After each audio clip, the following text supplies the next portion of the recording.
All right, everyone, we're back for the players portion here with Patrick Surtain. We're going to go ahead and get started with Ryan Hennessy. Hey, Patrick. We asked Coach this as well. Just wanted to see what your reaction was. Your old teammate, Tua, got into the game. Pretty cool to see his journey from his injury to come back to making his dreams turn to a reality in the NFL. It was a pretty special moment. I know he's been waiting to get back on the field since the injury, and when he got in, I know the fans cheered him on. I believe it was a special moment for him.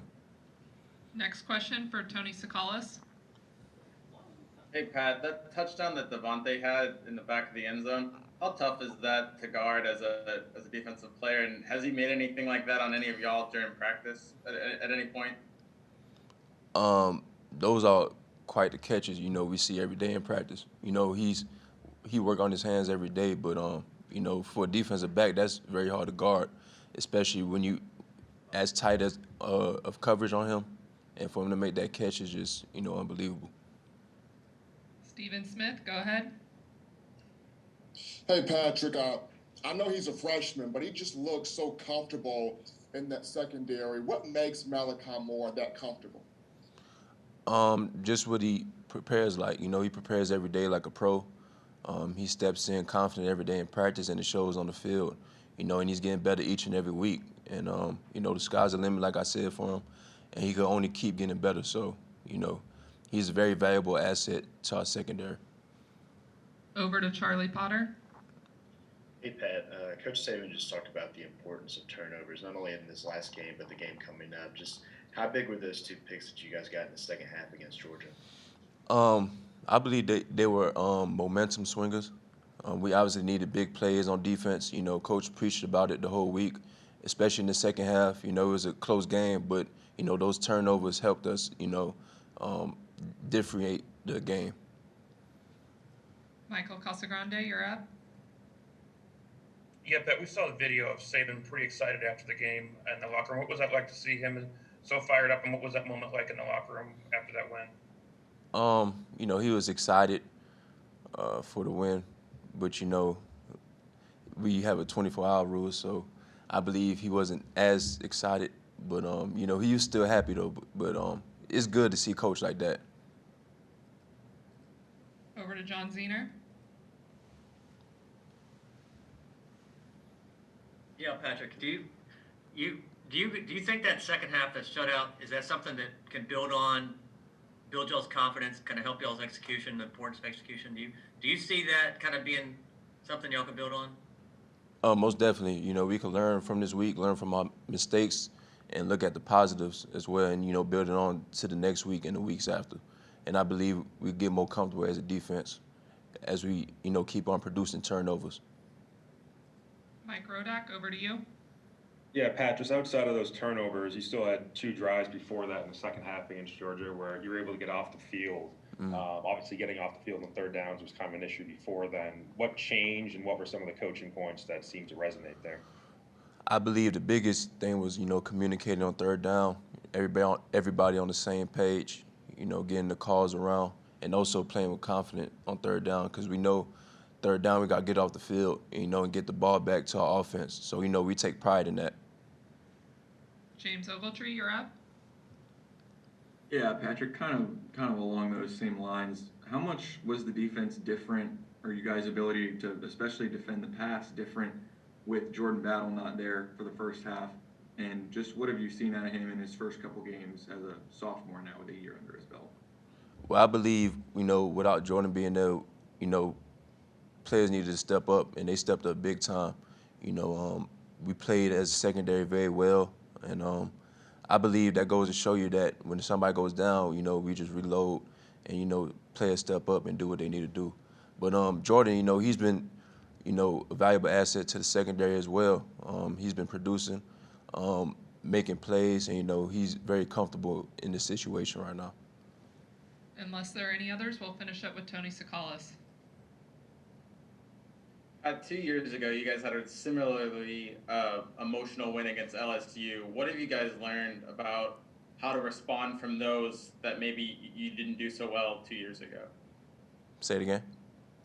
2 years ago, you had a big win against LSU, an emotional win, and there were some thought that maybe as the season, progressed from there, maybe you guys kind of took your foot off the gas. There was some said about that. What did you guys learn from that situation that maybe you'll take it after a similarly emotional win this week?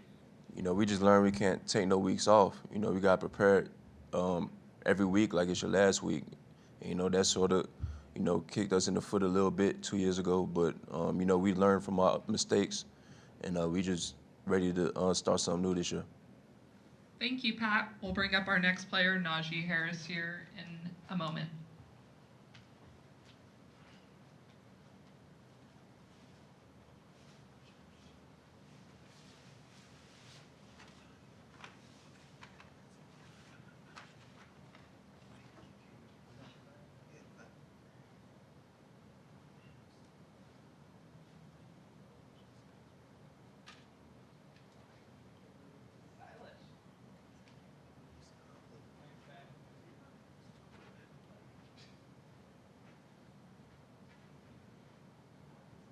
Once you're up on the podium, you'll be able to see. Oh, yeah, facts. Good, right? Yeah, let me see. Hold up. We're joined with Najee Harris. We'll open it up. First question will go over to Charlie Potter. Hey Najee, you were one of the first guys over there to Will Reichert after that 52-yard field goal. Just what do you think of that and the job he's done so far this year? Yeah, I think Will have done a great job so far this year. That's a position that we really worked hard at, and I've seen the kickers out there really working hard every practice. So I was excited for him to hit that, because that was big for us too going in the second half. Ryan Hennessy with the next question.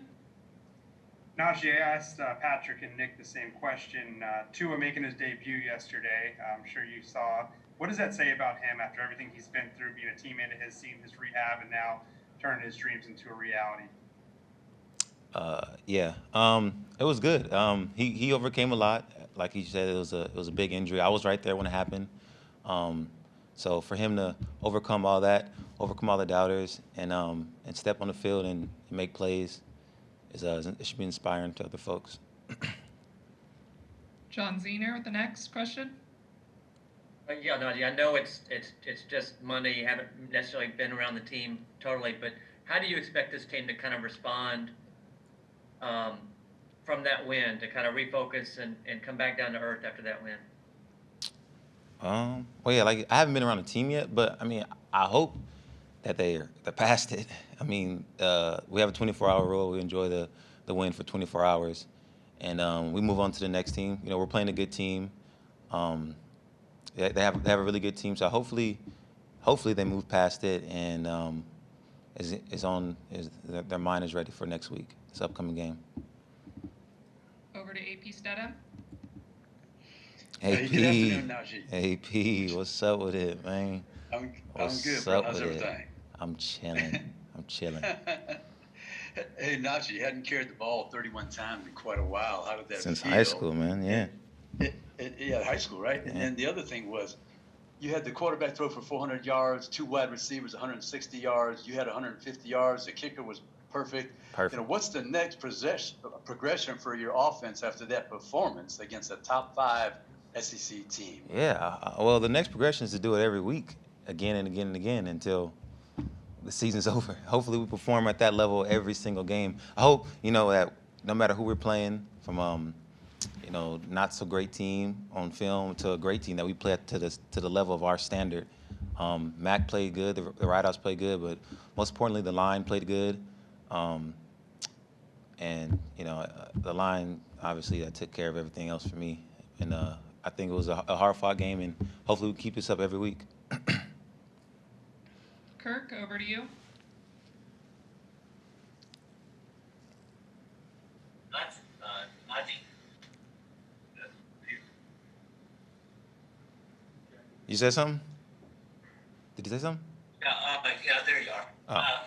Yeah, I was wondering, tell me how it feels for you when you're asked to run out the clock. You get a lot of carries there at the end, and just keep the ball moving and keep the clock running. How do you feel when the game is at that point? How do I feel to run out the clock?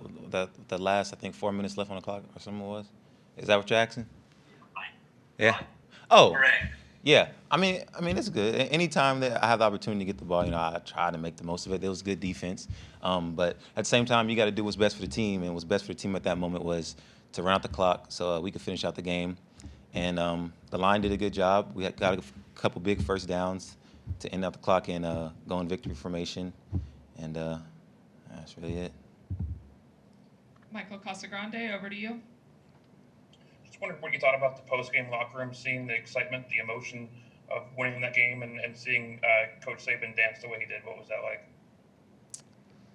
Yeah, man, it was exciting to see Coach Saban dance. And we were glad to have him back. After all that stuff that happened, we're glad to have him back. So, it was glad to see him celebrate with us the win. Stephen Smith, over to you. Hey, Najee, Coach Saban talked about, wanting to see Dylan Moses cut it loose a little bit. So how did the linebacker cut loose in that second half? How did the linebacker cut loose in the second half? Yeah, Dylan Moses.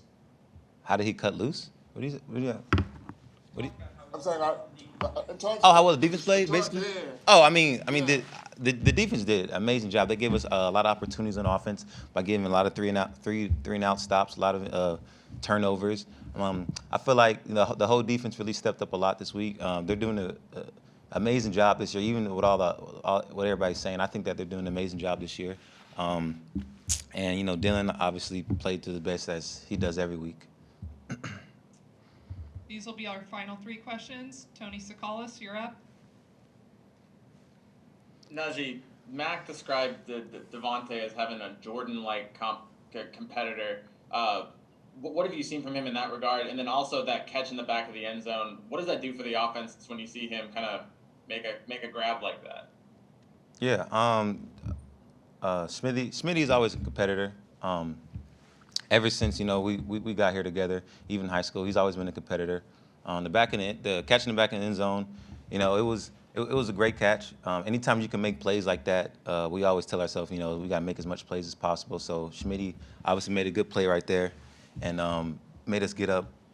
I don't know what the score was at that time, but made us get up even a higher lead. That was the final score, final touchdown right there. Yeah, and it made us get up. So Schmitty's always been a competitor though, ever since high school, freshman year. Haley Sutton, go ahead. Hey, Najee, I was curious, did y'all hear that Saban was coming back before the game, or was it a surprise when he showed up? And how did that change the dynamic going into Saturday's game at all? No, we knew he was gonna come back. We was informed about it, we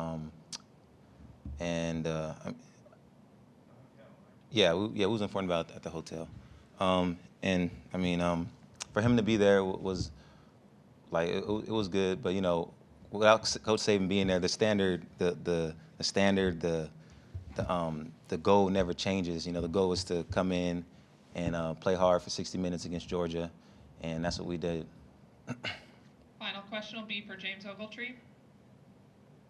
Yeah, Najee, you mentioned how good of a job your line did blocking for you. What does it say about their progression and their improvement this season that they were able to do that against such a talented Georgia defensive front? Yeah, I always tell people that me personally, I feel like we have the best O-line in the country. And for them to progress each week, each game, each day in practice, like I said, I feel like they need more attention being brought to them than what they have right now. And Coach Flood and everybody in that room is doing an amazing job.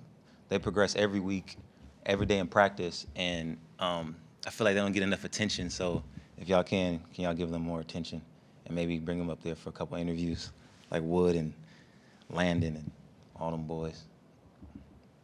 Thank you, Najee. That wraps up Monday's press conference. Thanks, everyone.